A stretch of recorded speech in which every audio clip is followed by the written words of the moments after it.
तुमच्या इथे ते भाडेकरू जे आहेत ना, जाधव मुंबईहून आपले अमित खाटमकडून माझ्याकडे पाठवले होते. त्यांना का बरं आपण देत नाही?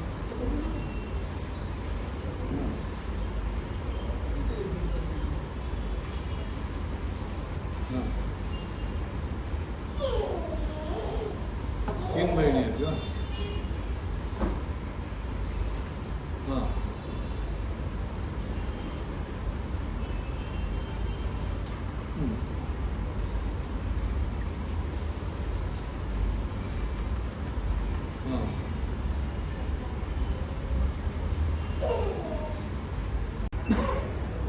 आज 86वा जनसंवाद कार्यक्रम पोपट येथे आमचा चालू आहे, अजूनसुद्धा सुरूच आहे.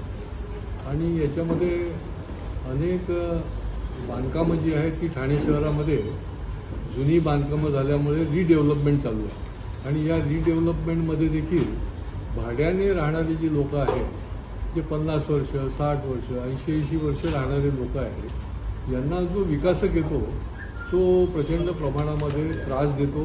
त्याच्याबरोबर योग्य ते ॲग्रीमेंट करत नाही आणि महापालिकेकडनं परवानग्या घेऊन बांधकाम पूर्ण करतो. आणि जे त्या ठिकाणी मूळ तिथे राहणारे असतात त्यांना देखील त्या ठिकाणी घर दिलं जात नाही, हक्काचं जे त्याला मिळाला पाहिजे. जो राहतो त्याचा हक्क अबाधित राहायला पाहिजे. राहील त्याची जमीन, कसेल त्याची जमीन जे आपण म्हणतो, तसं जो राहणारा आहे त्याचा हक्क जो आहे तो त्या पुनर्विकासामध्ये अबाधित असला पाहिजे. आणि यासंबंधी माझ्याकडे 3 तक्रारी आज आल्या होत्या.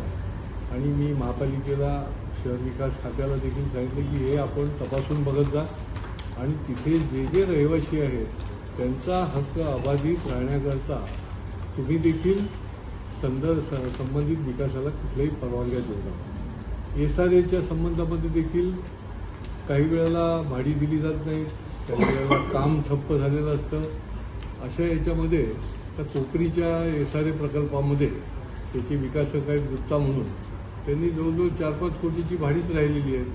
इमारत पूर्ण होते, सेलची बिल्डिंग पूर्ण व्हायला येते, सेलच्या बिल्डिंगची विक्री देखील त्या ठिकाणी केली जाते. आणि जे मूळ राहणारे तिथले ज्यांना त्या ठिकाणी आणायचं असतं राहण्याकरता झोपडपट्टीवासियांना, त्यांना भाडी दिली जात नाही. तर याच्यासंबंधी आम्ही आता पुढच्या आठवड्यामध्ये यासंबंधी बैठक घेणार आहोत. भातसा प्रकल्पाचे मागच्या वेळेला कोयना प्रकल्पाचे आले होते. बघा, आपल्याला शासनाच्या माध्यमातून देखील याला गती देण्याची गरज आहे. कारण अशा ज्या प्रकल्पग्रस्त आहेत, मग ते कोयना प्रकल्पग्रस्त असो नाही तर भातसा प्रकल्पग्रस्त असो, ज्यांच्या संबंधामध्ये अनेक खाती संबंधित असतात. जरी मुंबई महापालिकेला पाणी मिळणार असलं तरी जलसंपदा खातं आहे, मुंबई महापालिका आहे, फॉरेस्ट आहे, असे अनेक खात्यांची एकत्रित बैठक घेऊन हे प्रकल्पग्रस्तांचे विषय जे आहेत ते मार्गी लावायला लागतात. पण ते लागत नसल्यामुळे हे लोक बिचारे वर्षानुवर्ष फेऱ्या मारत असतात. त्यांना जे लिहून दिलेलं असतं की तुमच्या मुलांना नोकऱ्या देऊ, तुम्हाला या आम्ही गोष्टी ज्या आहेत त्या देऊ. आणि त्याच्याकरता आता मी विधिमंडळामध्ये हा विषय जो आहे, आत्ताच भातसा प्रकल्पाचा जो विषय आलेला आहे तो विषय देखील घेणार आहे. फसवाफसवीची प्रकरणं तर राजरोसपणे सुरू आहेत, काही पोलीस स्टेशनच्या माध्यमातून आणि काही आमच्या माध्यमातून त्याच्याशी योग्य त्या शब्दामध्ये बोलून त्यांना आम्ही ती सोडवण्याचा प्रयत्न करतो. एक प्रकरण तर नैनितालचं आलेलं आहे की त्या ठिकाणी आपल्या इथलाच व्यक्ती मृत पावली आणि त्याची पत्नी जी आहे ती साधं मृत पावल्यानंतर जे सर्टिफिकेट लागतं, मृत्यूचा दाखला जो आहे आणि कॉज ऑफ डेथ, तर त्या सर्टिफिकेटच्या करता गेली 8 महिने वणवण फिरते.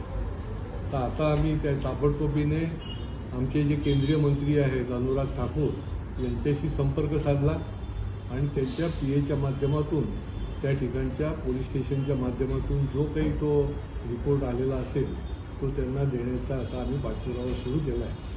आणि त्यामुळे अनेक फसवाफसवीचे आहेत किंवा त्या ठिकाणी न्याय न मिळणारी प्रकरणं जी आहेत ती आज देखील या ठिकाणी आलेली आहेत आणि त्यांना न्याय देण्याचं काम जे आहे ते पुढच्या काळामध्ये आम्ही करणार.